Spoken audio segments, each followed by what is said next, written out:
Hello guys, good morning. So welcome back to my YouTube channel. This is Otoboyson. So may isi-share ako sa inyo guys patungkol dito sa radiator.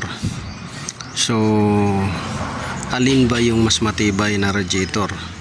Yung header niya ay plastic at yung bottom cover niya ay plastic, or itong aluminum or copper? At alin ba yung mas safe? So yun yung ituturo ko sa inyo guys, kung alin yung mas matibay, alin din yung mas safe.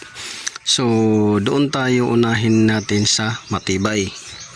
So kung sa tibay guys, itong copper na nilagay nila, kinumbert nila, yan, kinumbert nila yung copper na yung header nya, copper na yan.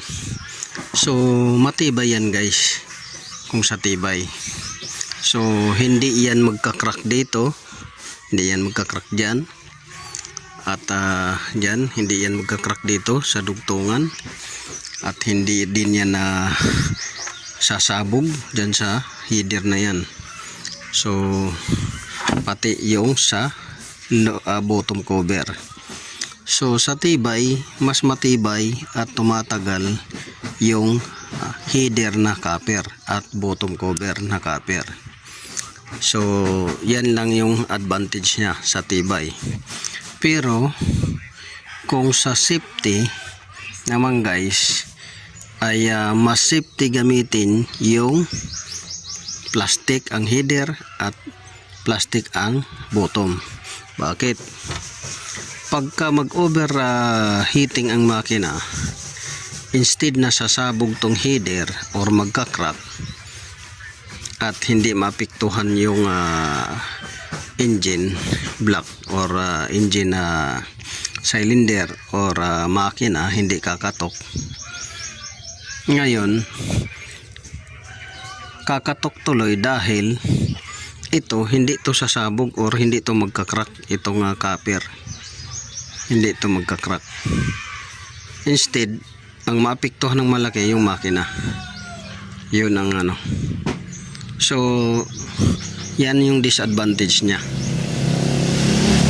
na mas safe pa rin gamitin yung plastic kasi oras na sumabog yun, pagsabog nun guys, automatic siyempre hindi mo napapaanda rin yun kasi sumabog na yung tumulo ng tubig. So madali mo kagad mapatay yung makina, or madali kagad ma-justify na nag-leaking na dahil nag-crack na.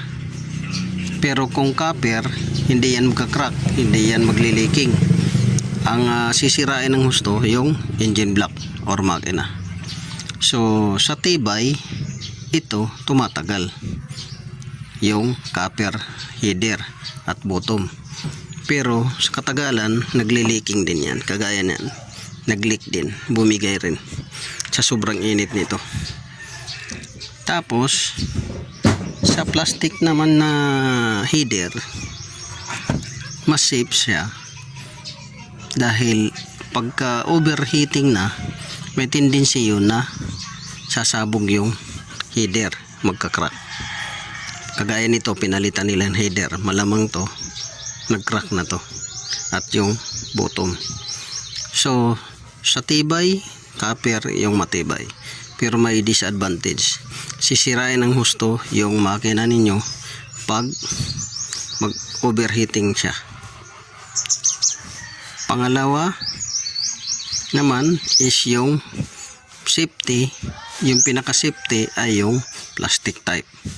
Dahil pag nag-overheat, magka-crack yun, malalaman nyo kagad, tutulo yun at uusok doon sa may makina. So madali ninyong ma-justify na may leaking na. So yun yung babahagi ko sa inyo, aling matibay. So sa tibay, yan copper, pero disadvantage nya is malaki ang sisirain sa makina oras na mag-overheat. Tapos sa safety, mas safety yung plastic. Tapos kasi pag overheat nun, automatic nun uusok yung harapan ng engine hood nyo pagka sumabog yun. So ma-justify ka agad ninyo at malaman ninyo na mayroong something doon na sumabog at mabilis ninyo mapatay yung makina. So yun yung ano niya, pinagkaiba ng plastic header at copper header ng radiator. So ngayon minsan nagbabawas naman ng init ang plastic kaysa dito. So yun yung mga pagkaiba, yun yung mga differences niya guys. So sana nakakuha kayo ng konting alaman sa mga binahagi ko sa inyo. This is Autoboyson. So kung nagustuhan nyo to guys, huwag nyo kalimutan i-like, share, subscribe my YouTube channel Autoboyson. So yun, maraming salamat.